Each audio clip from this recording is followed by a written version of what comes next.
vendo minha tela aí já? Ou ainda não?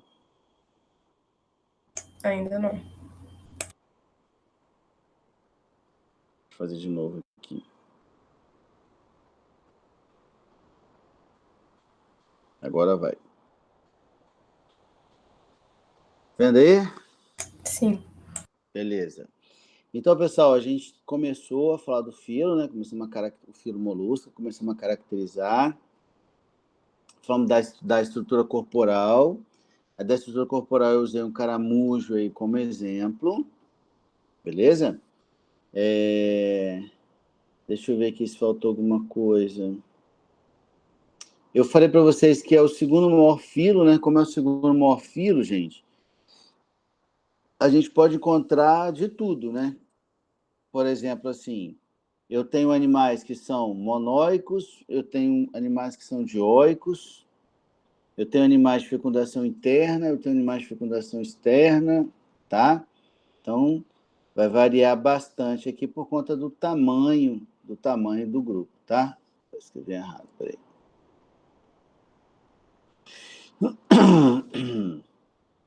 Então, são animais dioicos ou monóicos.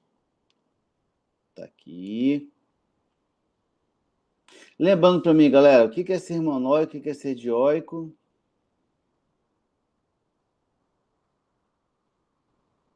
Quem é que me lembra aí? Estão me ouvindo, gente?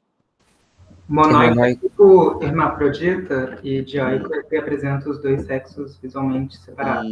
Isso aí. Dioico é igual a gente, né? E monóico é o indivíduo que é hermafrodita. A fecundação ela pode ser interna ou externa, depende, né, de quem é o grupo animal aí. E o desenvolvimento pode ser direto ou indireto. Lembra para mim o que isso quer dizer? Quando é desenvolvimento indireto é porque tem uma fase larval, né? Isso. Então, desenvolvimento direto ou indireto.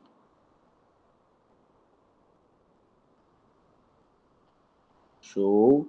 E aí, galera, tem larva, né? Essas larvas de moluscos têm dois tipos mais comuns que nós chamamos de trocófora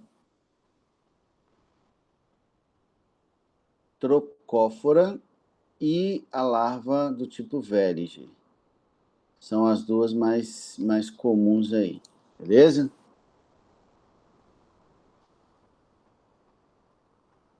Tá aqui. Então, ó, falamos de sistema circulatório, respiratório, excreção, faltou. E aí, só para lembrar, por exemplo, assim, a primeira estrutura excretora que apareceu em plateuminto, né? Que eram as células flama.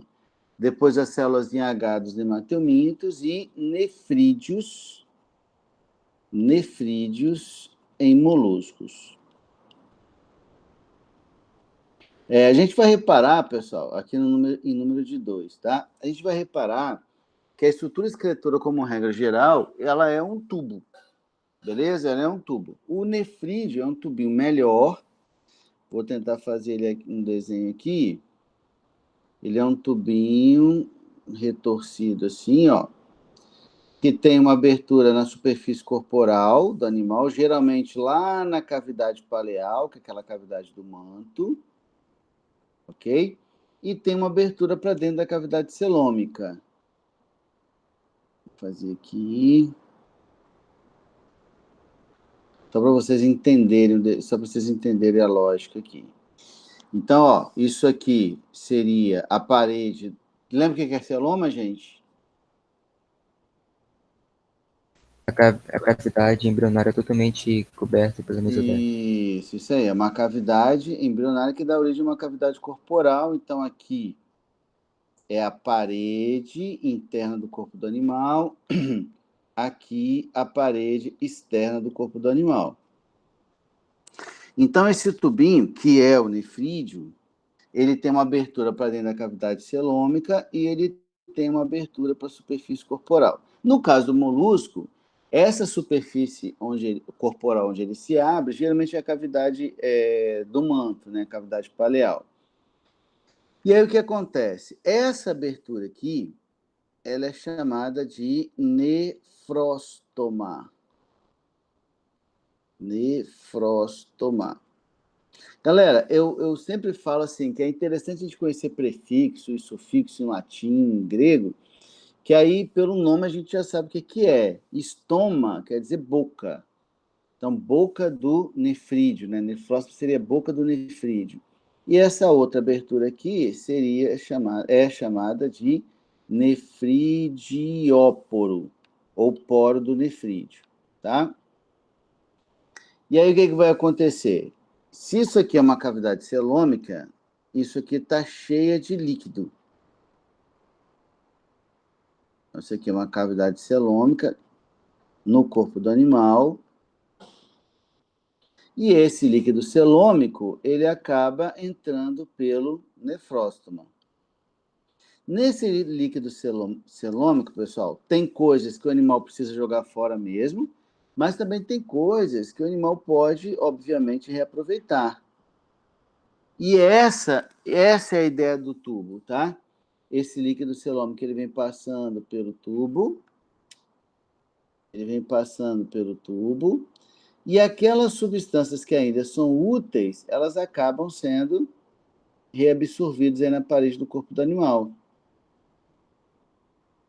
Então, quando esse líquido ele percorre todo o nefrídeo, aquilo que o animal poderia aproveitar, ele já reabsorveu, ele já reaproveitou.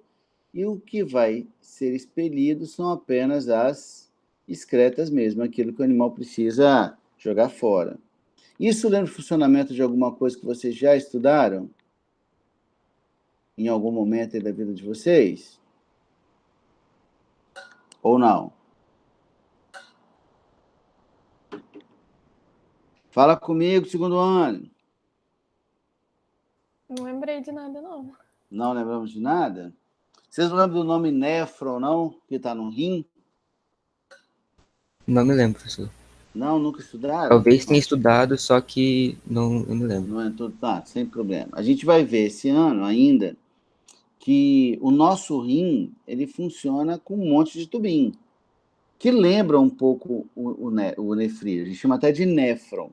Ele é mais eficiente, obviamente, né? Ele é maior e tudo, mas a ideia é o tubinho. A ideia é tubinho por onde passa material, onde eu tenho que tirar o que é bom e deixar embora o que é ruim.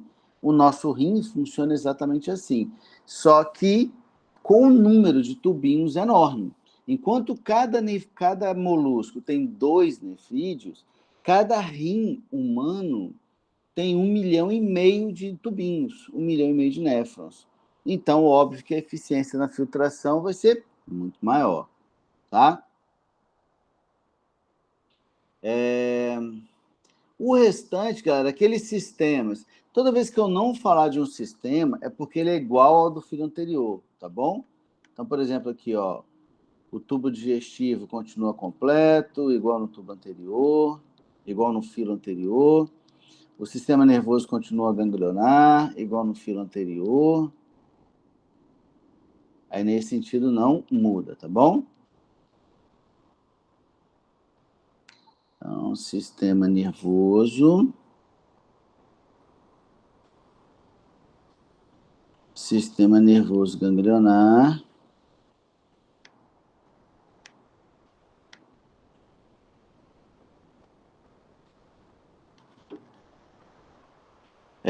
Mais o que está faltando aqui de fisiologia? Acho que só isso, né? Circulatório, respiratório, reprodutor, excretor, digestório, nervoso. Beleza. E aí a gente já vai para a classificação. Dentro da classificação, a gente completa o que tiver que completar.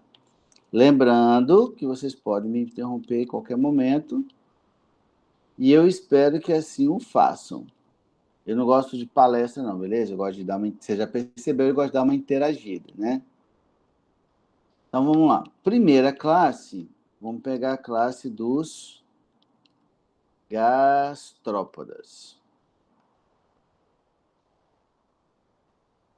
que eu peguei essa classe logo? Porque o caramujo é um gastrópoda e a gente fez um esqueminha dele. Né? Quando a gente fez a generalização, a gente fez com ele. Então, aqui, pessoal, vai entrar os caramujos e as lesmas. Entram na mesma classe. Beleza? Esses animais são monóicos. Isso quer dizer que eles são hermafroditas, mas eles têm fecundação cruzada. Ou seja, caramujo namora. Beleza? Caramujo namora e os dois saem grávidos da namorada, tá certo? Fecundação cruzada. E eles têm desenvolvimento direto. Então, não tem um estágio larval aqui. Galera, vocês percebem que quando o animal é monóico, do ponto de vista reprodutivo, é interessante porque qualquer parceiro que ele encontrar, qualquer indivíduo que ele encontrar é um parceiro em potencial, né? Mas mesmo sendo monóico, não vai rolar autofecundação, porque a autofecundação ela reduz muito a variabilidade genética. E reduzir a variabilidade genética dentro de uma população é aumentar proporcionalmente o risco dela ser eliminada, dela ser extinta, tá? Essa relação entre reduzir variabilidade e aumentar a chance da população ser extinta é clara para vocês?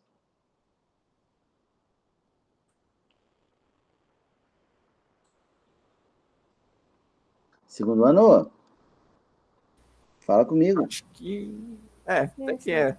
É de boa? Pegando o ponto de vista de que ele vai evoluir conforme ele vai, tipo, cruzando com outro indivíduo, né? Na verdade, vamos lembrar que quem evolui não é o indivíduo. Quem evolui é a população.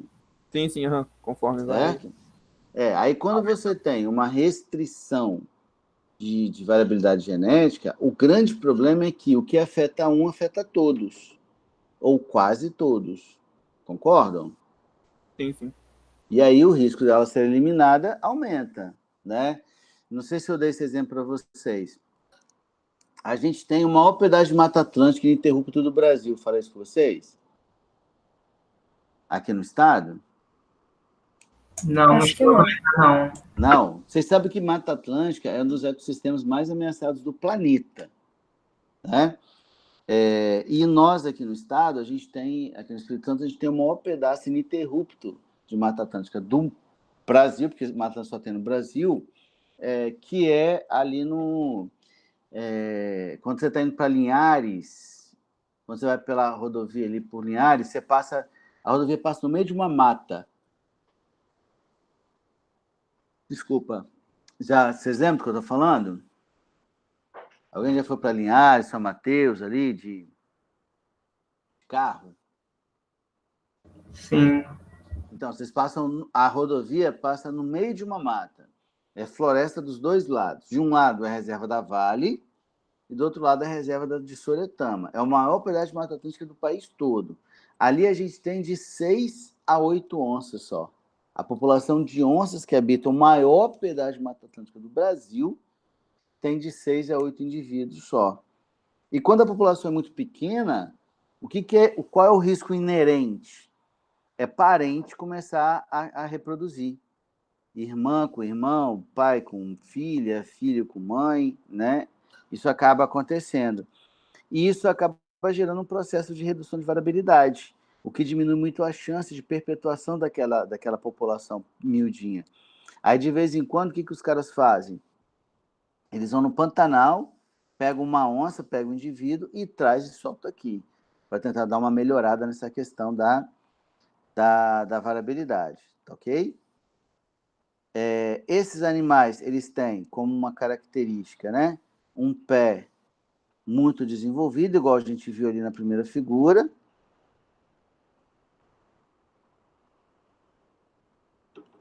O primeiro desenhozinho que eu fiz ali, tá? Esses animais, eles podem ter a respiração pulmonar, que é o caramujo terrestre, né? Então, nesse caso aqui, você tem a respiração branquial, quando ele é aquático, e a respiração pulmonar quando ele for terrestre. Lembrando, gente, que essa respiração pulmonar não é por um pulmão literalmente, tá certo? É ali na cavidade paleal que funciona como um pulmão, ok? Em termos de importância, segundo ano, que importância a gente poderia dar para essa classe de moluscos? Lembrando que importância tem a ver com importância de conhecer, e não do que de bom necessariamente ele me faz, tá bom? O que vocês poderiam elencar aqui? Eles são vetores de doenças, por isso que é importante conhecer para poder combatê-los? Exato, Eduardo, show de bola. Várias espécies são vetores. Você lembra de algum, Eduardo? Caramujo africano, se eu não me engano. O caramujo africano. Mas a gente falou de um específico, né? Que era que transmitia qual doença? Ai, professor, esqueci. Eu não revisei essa matéria, não. A barriga d'água. Isso, a barriga d'água. Isso aí, esquistossomose. Que é transmitida por um caramujo chamado de Bionfalaria glabrata. E aí, galera, só para aproveitar, isso, o jeito que eu escrevo o nome é uma regrinha, tá bom? A primeira palavra com letra maiúscula, a segunda minúscula e obrigatoriamente em destaque, como eu estou fazendo aqui, certo? O caramujo africano, ele também transmite doenças, beleza? Na pesquisa vocês estão vendo isso. Só que, além dele transmitir doença, ele é uma espécie exótica. Né? É uma espécie exótica, é considerada uma espécie invasora. Tá? E aí a gente pode botar aqui o caramujo africano, que é da espécie Acatina.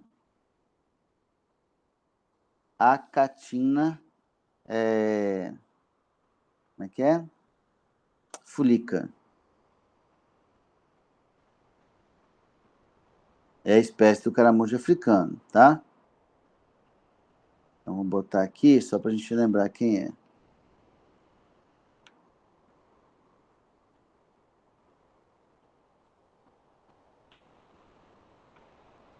Eu cheguei a contar a historinha do caramujo africano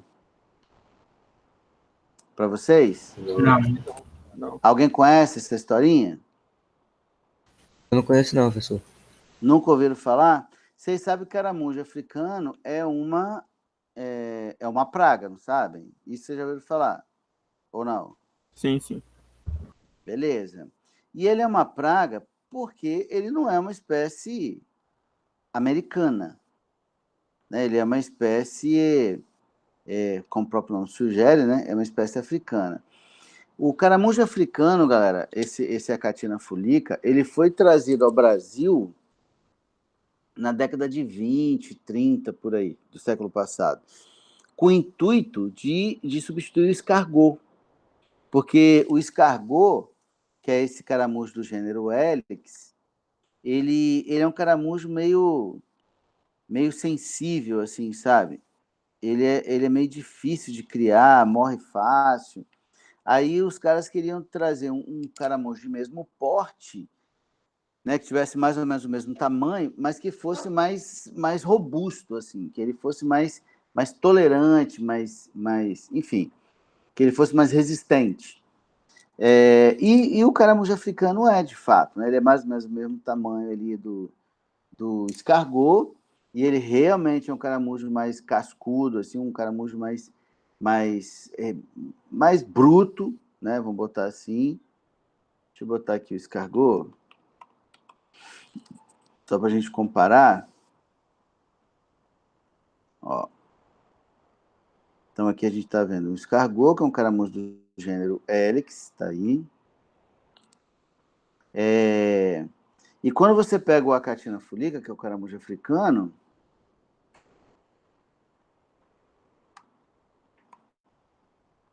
a gente vai ver que eles são, de fato, bem parecidos mesmo.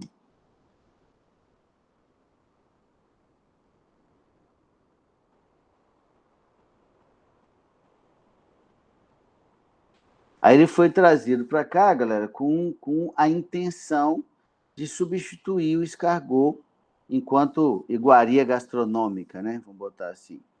Só que ele não teve a mesma aceitação, do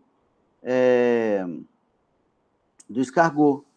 Então, aquelas pessoas que pegaram, né, e tentaram criar o caramujo africano com intuito comercial, eles se viram com os caramujos sem poder vender, sem para quem vender. Alguns indivíduos, alguns desses criadores mataram os seus plantéis e outros soltaram. Isso lá na década de 20, 30. Galera, sabe o que aconteceu? Não, olha só, nós que fizemos isso, nós que trouxemos o caramujo africano, nós que eventualmente soltamos a natureza do caramujo africano, e hoje ele é uma praga na América do Sul inteira, na América Central inteira, com registro de caramujo africano lá naqueles Everglades, lá no sul da Flórida, já América do Norte, né?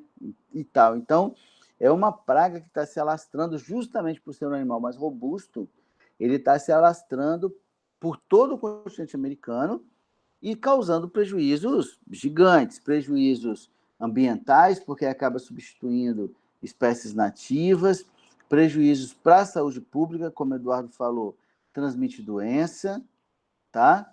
E também prejuízos econômicos, porque acabou virando uma praga agrícola, inclusive, tá? Que a gente não consegue controlar. A gente não consegue controlar o caramujo africano mais. Ok? Então, isso tudo porque alguém resolveu trazer um bicho para cá de forma ilegal, inclusive, e de maneira mais irresponsável ainda, soltou na natureza. Prejuízos, então, econômicos, prejuízos para a saúde pública. Professor, esse caramujo africano, ele é miudinho? Não, ele é grande, cara. Ele fica desse tamanho assim, ó. A concha fica até desse tamanho assim, ó, só a concha. Eles ficam bem grandes. Não é miudinho, não. Econômico, saúde pública e como praga, né? Praga agrícola. E aí, galera, tem uma segunda situação ainda, né? Como são animais que são monóicos, e eles fazem fertilização cruzada, normalmente o caramujo ele tá com ovos já, ovos fertilizados. Normalmente, todo caramujo tem ovo fertilizado já. E se você pisa no animal para esmagar, você mata o bicho, mas o ovo fica vivo. E o ovo eclode de qualquer jeito. Mesmo você esmagando ali com o pé o caramujo, o ovo vai eclodir de qualquer jeito. E outra, assim, a gente não deve encostar em caramujo africano, porque tem potencial de transmissão de doença, mesmo encostando no animal, assim, naquela gosminha do animal, tá? Então, animal que deve ser manuseado com luva e, para ser eliminado, é com fogo. Tem que matar no fogo mesmo. Não adianta esmagar, não. Ok? E tem um Bionfalaria glabrata, esse sim. Esse é um caramujo miudinho. Bionfalaria é um caramujo miudinho. Deixa eu ver se eu tenho alguma com referência aqui.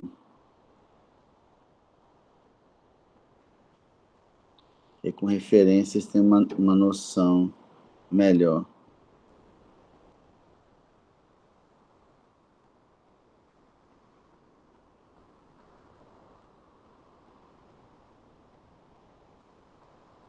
Pô, nenhum com referência? Gente. Mas ele é bem pequenininho, tá? Ele é um caramujo bem miúdo. Essa é uma pergunta aqui fora de tópico. Por que as conchas sempre tendem a ter o mesmo formato assim? Como assim tendem a ter o mesmo formato? Você está falando de formato de caracol aqui?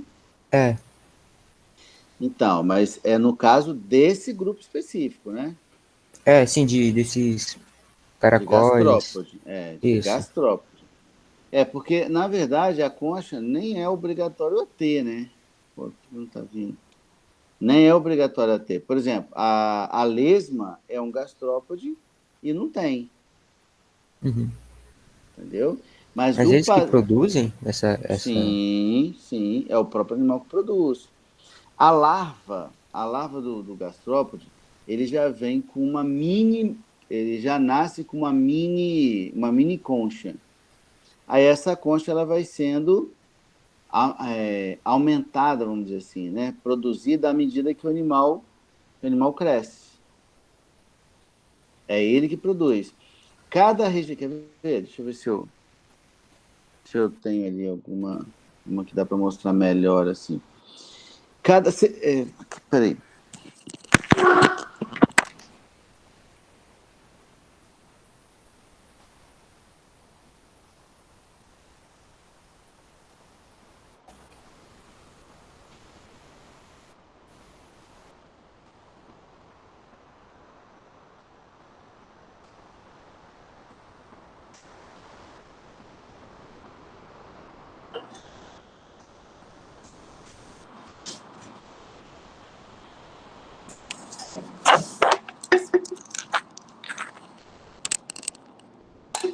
Olha só. Deixa eu usar minha câmera aqui para eu também poder enxergar. Isso aqui é uma concha de um caracol, de um caramujo marinho, tá? Não é de água doce, não.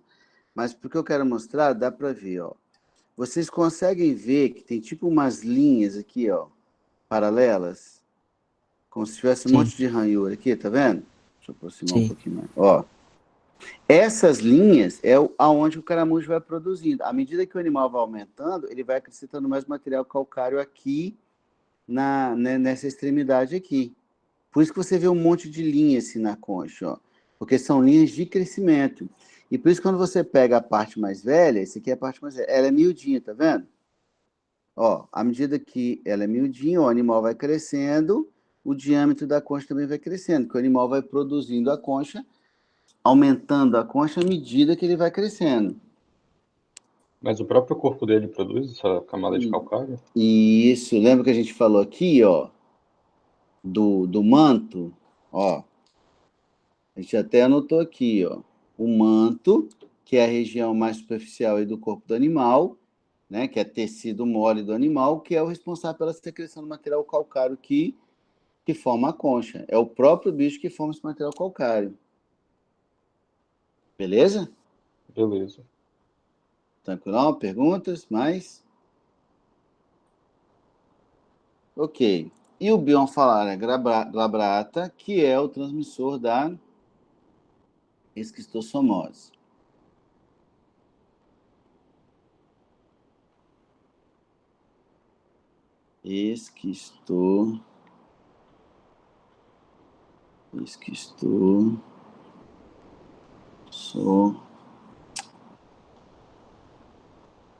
Somose, ou barriga d'água, né?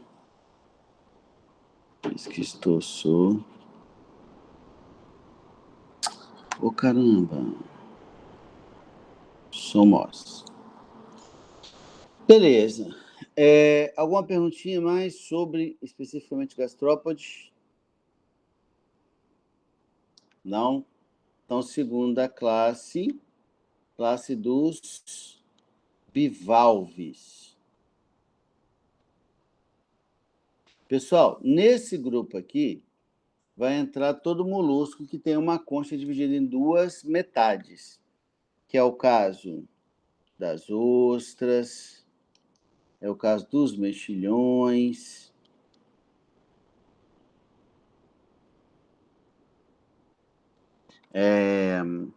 dos sururus, que muita gente confunde, né, essas duas espécies, das lambretas, e por aí vai. Beleza? São animais que apresentam aí uma conchinha, e essa conchinha ela é dividida em duas metades.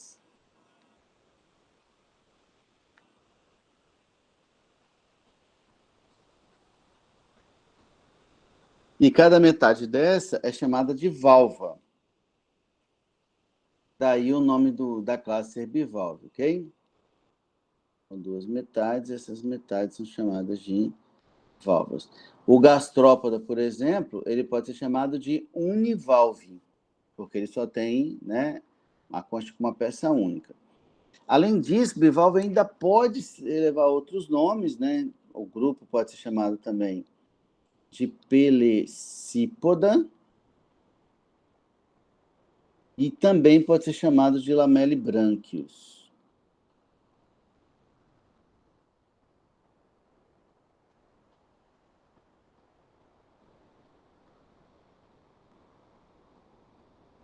Beleza?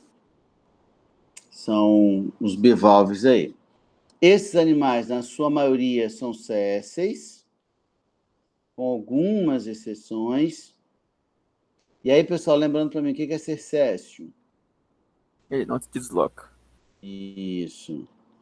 Ele está aderido ali ao substrato, não se desloca. Eles são dioicos, tem machos e fêmeas, correto? Vou pegar aqui um...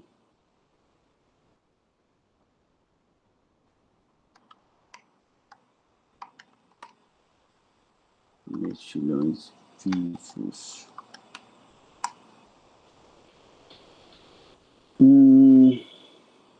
Vocês já comeram mexilhão, não já? A maioria, pelo menos? Eu já. Né, que a gente... Bom, eu, pelo menos, gosto bastante, assim. Deixa eu ver se eu pego aqui algum. Para mostrar uma coisinha. As fotos não estão ajudando. E estão dando fome, para falar a verdade. Ah, aqui, ó. Vocês já repararam que alguns mexilhões, eles são laranjinhas, eles têm uma parte laranjinha, e alguns mexilhões têm uma parte cinza? Igual aqui, ó. Sim. Por exemplo, quando você olha para essa foto, você está vendo que esse indivíduo aqui, ó, ele é laranja, e esse indivíduo aqui, ó, ele é meio cinza, assim, né? Esse aqui também do lado, assim, meio cinza. Esses aqui são os indivíduos do sexo masculino, e esses aqui são os indivíduos do sexo feminino. Beleza? Então tem até um dimorfismo sexual aí também, tá? Tem fecundação externa que acontece na água. Então, aqui com fecundação externa. E tem desenvolvimento indireto. Então, tem estágio larval. Esses animais, galera, eles são filtradores. Eles se alimentam filtrando a água, tá? E aí eu pergunto para vocês, se eles são filtradores, eles vão precisar da rádula? Não. Lembramos o que é a rádula? Sim, é a língua raspadora. Isso. Então, esses animais são os únicos moluscos, os únicos que não têm rádula. O restante tem. Então, sem rádula. Por eles serem filtradores, eles podem ser utilizados como bioindicadores de poluição aquática, porque o que tiver na água acaba ficando nele também. Tá? Então, são animais muito utilizados como bioindicadores de poluição aquática. Por exemplo, aqui alguém já comeu ostra? Não. Não? Eu não. Ninguém aí nesse meio comeu uma ostrazinha na vida? Eu já. Você comeu como, você lembra? Foi no almoço em Brasília. Não onde? Como? Tá, como? Cozida, Ela tava crua. fora, tava cozida. Você cozinhou? Não, No restaurante lá, né? Mas, por exemplo, aqui é muito comum a gente comer ostra crua. Alguém já comeu ostra crua aqui? É meio padrão, assim, para falar a verdade, tá? Normalmente aqui o consumo de ostra é feito crua. Aqui na Bahia, no litoral daqui para... Aliás, aqui no litoral brasileiro, de modo geral, ela é consumida muito crua. Dá para a gente comer ostra sem saber a procedência? Não. Não. Por quê? Porque dependendo de onde ela foi retirada, ela vai estar contaminada. Porque o que tiver na água vai estar nela. Por exemplo, verão em Guarapari. É comum, Guarapari, Setiba, é comum o cara passar na praia com uma cestinha cheia de ostra viva para ser vendido. O cara bota o limãozinho e a gente come. Que é muito bom, por sinal, assim, muito bom.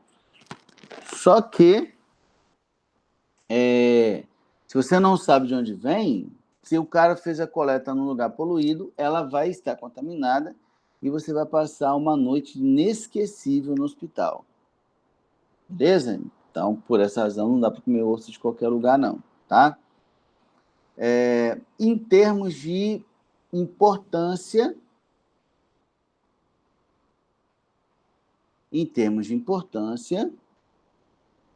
além de alimentação, galera, o que mais vocês poderiam atribuir aos bivalves aí, em termos de importância? O bioindicador que você falou. O bioindicador que eu falei, ok. Então, alimento, bioindicador. Vocês já fizeram alguma visita técnica lá na Vale, lá na Arcelor? Deu tempo não, professor. Ainda não, né? Porque vocês entraram e já rolou a pandemia, né? Mas, enfim, lá na Arcelor, na Vale, que é uma siderúrgica, né? Você tem uma coleta de água do mar. Você sabe onde que é que eu estou falando? Sabe, ali no final de Cambori? Sim. Então, parte do processo de resfriamento industrial é feito com água do mar. Então, os caras coletam, fizeram um canal, né, para a coleta de água do mar. Essa água do mar circula dentro do parque industrial, no processo de resfriamento, e depois é devolvida ao mar. Só que durante esse resfriamento, né, durante a passagem dessa água pelo complexo industrial, pode ocorrer contaminação dessa água, né? Então, se essa água está contaminada, ela volta para o mar, ela acaba contaminando também, obviamente. Então, o que é feito lá? Lá é feito, por onde a água é eliminada, no efluente, né, onde ela chega no mar, tem uma criação de mexilhão lá. E todos os meses a equipe responsável vai lá, coleta alguns animais e faz uma avaliação de metal pesado nos tecidos do animal, nos tecidos moles do animal, justamente para ver se está havendo contaminação ou não, né? Alguns podem transmitir doenças, portanto, vetores. Algumas espécies são invasoras, e a gente vai falar um pouquinho de uma. E, obviamente, a mais famosa de todas, a produção das pérolas, que tem um valor econômico elevado, tá bom? Aí, na próxima aula, a gente dá um exemplo de cada um desses, tá ok? Perguntinhas, por enquanto? Tranquilo. Show de bola, então. Galera, até amanhã, beleza?